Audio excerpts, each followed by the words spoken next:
नागरिक इस कानून को स्वीकार नहीं कर रहा है, सिर्फ भारतीय जनता पार्टी और उसके समर्थक को छोड़कर। तो सुप्रीम कोर्ट क्या अन्य लोगों की ओर शहादत का इंतजार करेगी? सुप्रीम कोर्ट शहादत का इंतजार नहीं कर रही है। सुप्रीम कोर्ट में जब ये परीक्षण के लिए आएंगे, अभी आज तक भी कपिल मिश्रा के अगेंस्ट कोई एक्शन नहीं हुआ है, वही शायद इस केस में भी करने जा रहे हैं, इसलिए दीप संधू के अगेंस्ट कोई कार्रवाई नहीं हुई। पाला हुआ पिल्ला है ये दीप संधू जो है, इनका पाला हुआ पिल्ला मैडम।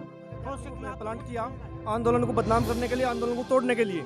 इसके लिए पूर्ण रूप से भाजपा जिम्मेदार है। उसका राजनीतिक दल के रूप में लाइसेंस भी रद्द होना चाहिए और कार्यकर्ता जेल में जाने चाहिए। और जिन्होंने साजिश रची है, जो भाजपा के बड़े लीडर हैं, तो यहाँ तो इतनी फोर्स आ जाती है, उसकी जांच कितनी आगे बढ़ी? क्या एक आदमी को अरेस्ट नहीं कर सकती थी अब तक पुलिस, जिसका नाम पहले दिन से, जिसने वीडियो देके खुद लाल किले से एक्सेप्ट किया है?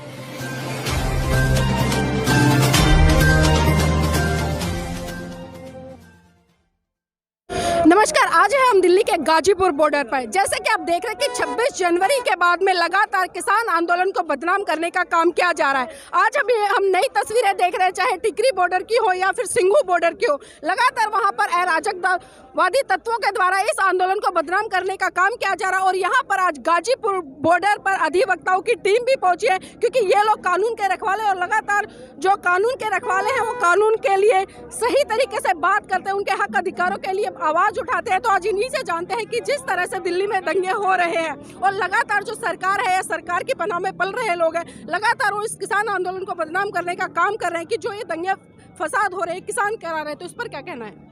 देखिए, पहली बात तो किसानों ने कोई दंगा फसाद नहीं किया। इन लोगों ने रूट नहीं दिए, जो रूट दिए थे उनमें उन्होंने बैरिकेटिंग की। और आप ये समझिए, सुबह सुबह वो सिद्धू वहाँ पर कैसे पहुँचा, ये सोची समझी सरकार की पूरी नीति है। उन्होंने ये षड्यंत्र के तहत किसानों को बदनाम करने के लिए ये सारा न्यूज़ चैनल जो गोदी मीडिया ना, गोदी मीडिया के थ्रू ये सब लागू कराया है। जी, हम टिकरी बॉर्डर पर लगातार कवरेज कर रहे थे। हम वहां पर देख रहे थे कि जो किसानों का जत्था है वो कम से कम 30-35 किलोमीटर तक ट्रैक्टर खड़े हुए थे। लेकिन जब नांगलोई का फ्लाईओवर आता है तो वहां पर पुलिस प्रशासन के द्वारा उन लोगों को रोकने का काम किया जाता है। और फिर थोड़ी देर बाद ही हम देखते हैं कि लाल किले पर जो हमारा राष्ट्रीय ध्वज है उसको उतार कर फेंक दिया जाता है और किसानों का झंडा लगा दिया जाता है। तो किस तरह से इसमें पुलिस प्रशासन या सरकार की तरफ से मिली भगत आपको दिखाई दी? राष्ट्रीय ध्वज को उन्होंने उतारा नहीं, वो खाली पोल था मैम, उस पे उन्होंने अपना झंडा लगाया है।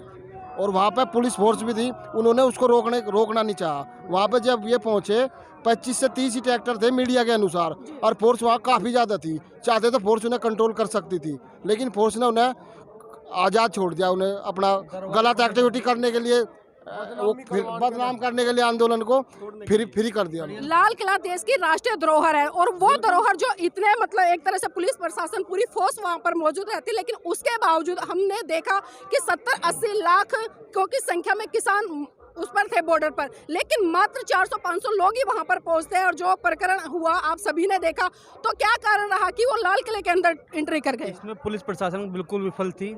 सरकार मिली हुई थी, पुलिस को कह दिया था कि जानबूझ के जाने दो किसानों को। इसमें सारी गलती सरकार की है, ना कि किसान की।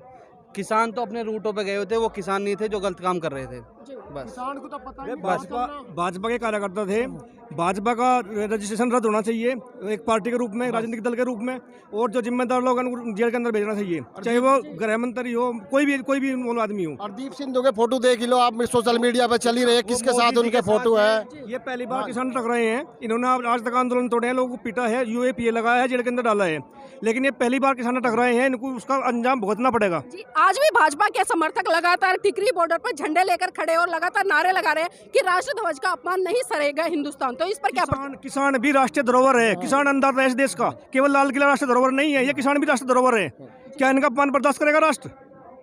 वो भी किसान तो जो है ऐसा है जी, 2 आदमी ने ये दिल्ली देखी नहीं, केवल 20% लोग हैं जिन्होंने दिल्ली देखी, और 20% को इनका रास्तों का पता। जो यहाँ किसान ट्रैक्टर ट्रॉली लेकर आए थे, उन्हें तो भी नहीं पता किंगे को जाना और किंगे को नहीं। कुछ इनके ही लोग थे, वे आगे चले गए, वे बेचारे पीछे चले गए। कुछ को तो नहीं पता रास्ता कौन सा। और जगह तो पुलिस ने ट्रक करा रखे, सारी चीजें डाल रखी।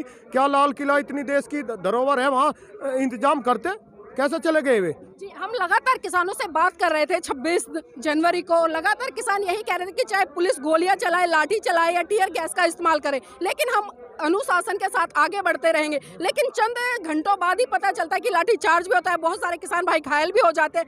तो क्या लगता है कि कहीं ना कहीं जो अराजक तत्व उसमें घुसे और उन्होंने इन लोगों को इस तरह से मतलब मारपीट की और इस आंदोलन को बदनाम किया? अराजक तो भाजपा ही कार्यकर्ता थे, भाजपा ने उन्होंने राजनीति उसके षड्यंत्र के तहत उनको प्लांट किया आंदोलन को बदनाम करने के लिए, आंदोलन को तोड़ने के लिए। इसके लिए पूर्ण रूप से भाजपा जिम्मेदार है। उसका राजनीतिक दल के रूप में लाइसेंस भी रद्द होना चाहिए और कार्यकर्ता जेल में जाने चाहिए। और जिन्होंने साजिश रची है, जो भाजपा के बड़े लीडर हैं, वे भी जेल के अंदर होने चाहिए। हमने दीप सिद्धू है जो लड़का है जिसकी वीडियो भी वायरल हुई है, सन्नी देओल साहब कहा कि इससे मेरा कोई लेना देना नहीं है, लेकिन जी हाँ, वो फोटो हमारी साथ को ऊपर नहीं खचा। एक बात बताओ, इतना बड़ा लीडर है वो, और उसका हमारी साथ तो ना उसका फोटो खचा, किसी प्रधानमंत्री की, मोदी की साथ में, सनी देओल, अमित शाह की, सबके साथ में। कोई आदमी भीतर जाकर वैसे आदमी को कर देगा। ये हम सवाल किसान है, हम कहने का कोई हमारी साथ कौन फोटो खचवा लगा? कुछ तो कनेक्शन था। बिल्कुल था। मैडम एक बात सोचने की ये है कि जब किसान आईटीओ पर पहुंचे तो वहाँ तो लाठीचार्ज भी हो रहा था, ठीक है, आंसू गैस के गोले भी दागे जा रहे थे और किसानों को जबरदस्ती लाल किले की तरफ मोड़ दिया गया पुलिस ने। जो किसान वहाँ इंटरव्यू लिया कुछ लोगों ने, उन्होंने बताया, किसानों से पूछा गया ट्रैक्टर पे कि कहाँ जा रहे हो, कि इंडिया गेट, कि इंडिया गेट तो उस साइड है, कि जी नहीं इस साइड से जाएंगे क्योंकि पुलिस ने बोला इधर से जाओ। तो ये प्रशासन की सोची समझी चाल थी कि लोगों को वहाँ इकट्ठा किया जाए और वहाँ भी जो उनके प्लांटेड लोग थे, जो उनकी कार्रवाई थी, उसको कुछ लोगों के इकट्ठा होने के बाद करना था। क्योंकि एक बात बताइए, आप लाल किला, हम भी मानते हैं लाल किला बड़ी चीज़ है, ठीक है, लाल किले की सुरक्षा इतनी नहीं थी, वहाँ लाठीचार्ज क्यों नहीं हुआ?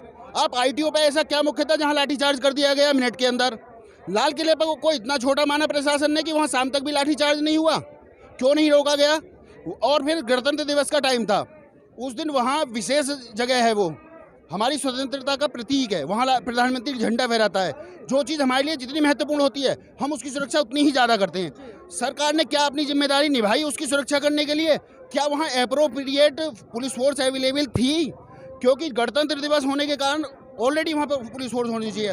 दूसरा, इतना बड़ा प्रदर्शन था, सरकार को भी पता थी कि किसानों की मांग है कि लाखों ट्रैक्टर आएंगे। जब लाखों ट्रैक्टर आएंगे और इतना बड़ा, अच्छा उसमें अभी भी मीडिया बाइट से पहले किसानों की कुछ था कि लाल किला जाएंगे, पर जब बात हो गई तो हमें रूट पे जाना था। तो सरकार ने प्रबंध क्यों नहीं रखा कि कुछ गलत हो सकता है? अच्छा, जो लोग वहाँ से आपके जीटी करनाल रोड से निकले, उन्हें एक भी बैरियर इंडिया गेट तक नहीं मिला। क्यों? यहाँ से इंडिया गेट तक तो 10 बैरियर थे। तो लोगों को, जो प्लांटेड लोग थे, उन्हें ज़बरदस्ती प्रशासन के द्वारा वहाँ लाया गया, ये काम करवाया गया। लेकिन अब तो लगातार सरकार और प्रशासन किसानों पर ही ठीकरा फोड़ने का काम कर रही है, तो इस पर क्या प्रतिक्रिया आपकी? मैडम ये जो सरकार की सोची समझी चालती, सरकार खुद फंस चुकी है अपने उसमें षड्यंत्र में। षड्यंत्र किसानों के ऊपर नहीं चला। क्या आज गवर्नमेंट को लग रहा है कह रहा किसान बैक फुट पे आ गए? आज गवर्नमेंट बैक फुट पे है, किसानों को नहीं डिगा सकती गवर्नमेंट। जी, न्यायालय हो या सुप्रीम कोर्ट हो या एक तरह से हम कहें कि पुलिस प्रशासन हो, वो एक सबूतों के आधार पर निर्णय लेती है। जिस तरह से दीप सिद्धू के फोटो वायरल हो रहे हैं लगातार और जिस तरह की गतिविधियां रही है, लेकिन उसके बावजूद भी पुलिस प्रशासन की तरफ से कोई कार्रवाई नहीं की जा रही है। इस पर क्या कहना है आपका? जो उसकी वीडियो अभी तक आ रही हैं, और पुलिस प्रशासन, ये तो हम खुद आश्चर्य में कि पुलिस प्रशासन उस पर कार्रवाई क्यों नहीं कर रहा। यहाँ कार्रवाई करने के लिए इतनी, जो शांतिपूर्ण ढंग से धरना चल रहा है, वहाँ पर कुछ लोग कम हो जाते हैं। किसान को अपना काम भी है, किसान जाता भी है, कुछ किसान अपने घर चले जाते हैं, प्रशासन देखता है कम लोग हैं, तो यहाँ तो इतनी फोर्स आ जाती है। उसकी जाँच कितनी आगे बढ़ी? क्या एक आदमी को अरेस्ट नहीं कर सकती थी अब तक पुलिस, जिसका नाम पहले दिन से, जिसने वीडियो देके खुद लाल किले से एक्सेप्ट किया है कि इसमें मैं शामिल हूँ? तो उसे अरेस्ट करने के लिए अभी तक कुछ नहीं किया गया, या किया गया तो क्या हुआ? तो इस मामले में सरकार की जो चाल है कि कोई भी आंदोलन, आज तक बीजेपी की सरकार जब से बनी है तब से अब तक जो भी आंदोलन होता है, तो ये उसको ले जाते हैं नेशनलिज्म पे। जब ये सरकार फंसती है तो उसको नेशनलिज्म पे ले जाती है। वही टैक्टिस इन्होंने यहाँ अपनाई है कि 15 अगस्त के दिन वहाँ झंडा लगा के इसको नेशनलिज्म से जोड़ दिया जाए और किसानों के आंदोलन को तोड़ दिया जाए। जी, राष्ट्रभक्ति का सर्टिफिकेट बांटने वाली आरएसएस, जो कि इस विश्व के, हम कहेंगे कि विश्व की बात कर रही हूँ, पूरी सबसे बड़ी संस्था कही जाती है, उसकी तरफ से किसी तरह का स्टेटमेंट नहीं आता। और लगातार हम देखते हैं कि दूसरों को तो राष्ट्रभक्ति का एक सर्टिफिकेट बांटती है, लेकिन लगातार वही और उसके कार्यकर्ता इस मैडम, आरएसएस वालों ने तो यूपी सेक्रेटरीट पे बीजेपी का झंडा लगा दिया था। आरएसएस के ऑफिस पर आज तक कभी तिरंगा नहीं फहरा। आरएसएस को राष्ट्रभक्त का आप कहां से सर्टिफिकेट? वो नहीं दे सकते सर्टिफिकेट। जो भी उनसे सर्टिफिकेट लेकर जा रहा है वो झूठा सर्टिफिकेट ले रहा है। सच्चा सर्टिफिकेट किसान दे सकता है। किसान देशभक्त है कि देश के लिए अन्न उगाता है। आज किसान आह्वान करे कि मैं अपने परिवार के लायक अन्न उगाऊंगा, तो अगली साल इंडिया देश भूखा मर जाएगा। आज किसान ने आह्वान कर दिया कि मैं अपने परिवार के लिए अन्न उगाऊंगा, उससे ज़्यादा अन्न नहीं उगाऊंगा, तो बाकी लोग अन्न कहाँ से खाएंगे। रात को हमने देखा कि यहाँ पर जो माहौल था गरमाया हुआ था और राकेश टिकैत जी को पुलिस प्रशासन के तहत मतलब हिरासत में लेने का काम भी किया जा रहा था, लेकिन वही हम देख रहे हैं कि जो दीप सिंधु है और आपने देखा तो जो एनआरसी में कपिल मिश्रा ने जिस तरह से दिल्ली का माहौल खराब किया था। मैडम आपने ठीक पॉइंट उठाया है। कपिल मिश्रा के अगेंस्ट सीधे सीधे एलिगेशन थे। पुलिस की मौजूदगी में कपिल मिश्रा ने दंगा भड़काने का काम किया, उसके अगेंस्ट हाई कोर्ट में भी उसका नाम आया। जिस जस्टिस ने उसके अगेंस्ट एफआईआर के ऑर्डर किए उसे ट्रांसफर कर दिया गया, और आज तक भी कपिल मिश्रा के अगेंस्ट कोई एक्शन नहीं हुआ है। वही शायद इस केस में भी करने जा रहे हैं, इसलिए दीप संधू के अगेंस्ट कोई कार्रवाई नहीं हुई है। पाला हुआ पिल्ला है ये दीप संधू जो है, इनका पाला हुआ पिल्ला मैडम, तो उसके खिलाफ तो कुछ होएगा ही नहीं। ये तो बड़ी सीधी सी बात है। और एक बात को बताऊं कि एक वकालत में वो सिद्धांत है कि घटना स्वयं बोलती है। अगर आप इस लाल किले की घटना के तार जोड़ेंगे, कड़ी बाई कड़ी चलेंगे, तो आपको सारी पिक्चर क्लियर हो जाएगी। ये इनका गेम था, जिसमें ये कि किसानों को बदनाम करें, इनको लाठीचार्ज करके इनको हटाएं और अपने प्रोपोगंडे में ये सफल हो। जी ये इनका था। जी, तो क्या लगता है कि जिस तरह से दिल्ली में जो दंगे हुए, बॉर्डरों पर जो दंगे हुए, इस तरह के दंगों को देखकर लगता है कि सरकार इन 3 काले कानूनों को वापस लेने का काम करेगी या लगातार ये किसान सड़कों पर डटे रहने का? धरना खत्म नहीं होगा, ये कल बता दिया गया। जो लोग धरना चलाने वाले हैं, राकेश टिकैत जी ने रात डिक्लेयर कर दिया, धरना तब तक खत्म नहीं होगा जब तक बिल वापस नहीं होगा। सर, आप कानून के रक्षक हैं और बहुत अच्छे तरीके से कानून को जानते भी है, तो हमें ये बताएं और श्रोता को ये बताएं कि जो ये 3 काले कानून है, क्या ये असंवैधानिक है? असंवैधानिक तो नहीं है, संसद से पास हुए हैं, पर जनता के हित में नहीं है। संसद का काम है जनता के हित में कानून बनाना, गवर्नमेंट का काम है जनता के हित में कानून बनाना। ये जनता के हित में नहीं है, तो जनता के हित में नहीं है तो सरकार को वापस ले लेनी चाहिए। जब जनता संसद में पास हो गए, संवैधानिक नहीं है, पर सरकार का काम है जनता का काम करना, जनता के फेवर में बनाना। जब जनता कह रही है हमारे फेवर में नहीं है और है नहीं जनता के फेवर में, तो वापस ले लेनी चाहिए। सुप्रीम कोर्ट ने भी जब सुनवाई थी क्या कहा, बार बार सुप्रीम कोर्ट ने क्या कहा कि हम इस पर रोक लगा देंगे, वरना आप कोई डिसीजन लो, हम इसे नल एंड वॉइड डिक्लेयर कर देंगे, आप कोई डिसीजन लो। सर, सुप्रीम कोर्ट ने स्टे भी किया। तो जब कोर्ट, देखिए, यदि कानून में कमी होती तो कोर्ट नल एंड वॉइड कर देता। नल एंड वॉइड इसलिए नहीं किया कि उन्हें कानून में कमी नहीं लगी, पर गवर्नमेंट का काम है कि जनता की तरफ देखना। जब जनता में इतना आक्रोश है तो वापस लिए जा सकते हैं। कितने कानून आज तक वापस लिए भी गए, ये फर्स्ट टाइम थोड़ी हो रहा है ऐसा। जब जनता में आक्रोश है तो वापस लेने चाहिए। जी बिल्कुल। जी मैडम, इन कानूनों की संवैधानिक परीक्षण अभी बाकी है, क्योंकि कृषि राज्य का विषय है और केंद्र ने इस पर कानून बनाया है राज्यों के संवैधानिक अधिकारों को बाईपास करते हुए। तो हम ऐसा नहीं कह सकते कि ये कानून असंवैधानिक नहीं है, अभी इनका परीक्षण होना बाकी है और ये असंवैधानिक ही नजर आते हैं, क्योंकि राज्य के इनको अधिकारों को इन्होंने बाईपास किया है। कृषि राज्य का विषय है और कृषि के ऊपर राज्य सरकार को कानून बनाने का अधिकार है, केंद्र को नहीं है। जी, लेकिन सुप्रीम कोर्ट किसी भी तरह की प्रतिक्रिया क्यों नहीं ले पा रही? कोर्ट ने अभी परीक्षण नहीं किया है इनका, अभी इन पर कोई इन पर प्रक्रिया शुरू नहीं हुई है इनके परीक्षण की।